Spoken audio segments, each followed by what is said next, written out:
쉽고 편한 영상 편집기 브로와 함께해요. 미신 종사업이라는 업종이 있었다. 미신에 종사하는 직업이라는 뜻이다. 1980년대까지만 하더라도 문화관광부 직업 분류표에 보면 사주팔자를 보거나 점을 치는 사람들은 미신 종사업자로 분류됐다. 지금은 이런 표현이 바뀌었는지 모르겠다. 점을 치는 사람들도 두 가지 유형으로 분류된다.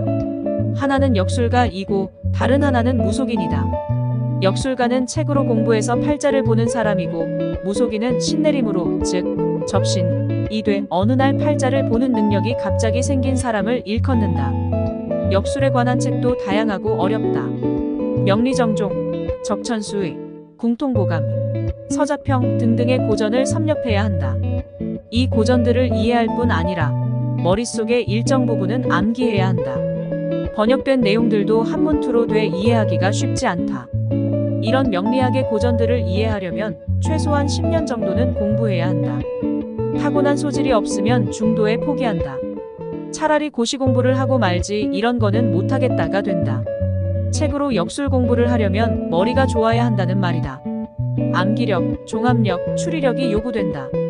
그래서 절에서 고시 공부하다가 호기심으로 역술책들을 보고 역술의 조예를 갖게 된 고시생들이 상당수 있다. 법조계에도 검사나 판사들 가운데 역술의 아마추어급 고수들이 있는 것을 봤다. 고시 공부하는 머리로 사주책을 보면 접근이 가능하다. 더군다나 법조계에 있다 보면 널뛰기 팔자들을 많이 목격하게 된다. 떼돈을 벌었다가 어느 날 사기죄로 구속되는 경우도 있고, 가지가지 인간 군상들의 인생 널뛰기를 현장에서 직접 목격하다 보니까 자연히 팔자와 운명에 관심이 가는 것이다. 1970년대에 나온 사주정설이라는 책은 지금까지도 이 분야의 베스트셀러로 자리 잡고 있는데, 그 설명 방식이 군더더기가 없고 간단 명료해서 보기 좋기 때문이다. 이 사주정설의 저자는 당시 현직 검사였다고 전해진다. 절에서 고시 공부할 때부터 사주책을 보다가 검사로 있으면서 현장 경험을 덧붙여서 본인이 아예 사주 고전을 쓰게 된 것이다. 책으로 공부해서 실력을 쌓은 역술가는 어떤 장단점이 있는가? 전체를 보는 안목은 발달하는데 미세한 부분을 집어내는 데는 약한 경향이 있다. 어떤 사람의 사주팔자를 보고 이 사람은 관운이 좋다, 그 관운은 40대 후반부터 오겠다, 처덕이 있다, 물장사를 해서 돈을 벌겠다, 부동산보다는 투기사업을 해야 돈을 번단, 처궁, 아내가 있는 자리에 불을 질러서 장가를 3번 가겠다는 등의 예측은 할 수 있다. 그러나 지금 당장에 내가 당면한 문제에 대해서는 맞추기가 어렵다. 쉽게 말하면 족집게 도사는 어렵다는 말이다. 족집게는 무속인이 많다. 점집을 찾아갔는데 문지방을 넘어 들어가자마자 당신 승진 문제로 왔구먼. 이번에는 승진 어려워 하는 식의 얘기를 던지면 그 사람은 접신된 사람이라고 보면 맞다.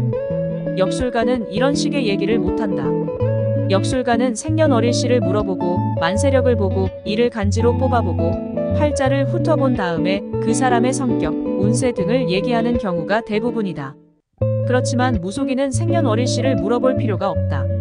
얼굴을 보자마자 곧바로 따발총을 갈기듯이 얘기하는 스타일도 있고, 핵심적인 멘트 한마디만 곧바로 날리는 수도 있다. 무속인이라도 차분하게 생년월일시를 물어보는 경우도 있지만 이는 형식적인 요소다. 들어오자마자 곧바로 점사흘을 들이대면 고객 내담자 이 얼떨떨하게 생각한다는 사실을 알고 일부러 뜸을 들이는 것이다. 뜸을 들여야 고객이 훨씬 자신에 대해 존중감을 느끼게 된다는 사실을 알고 있다고나 할까.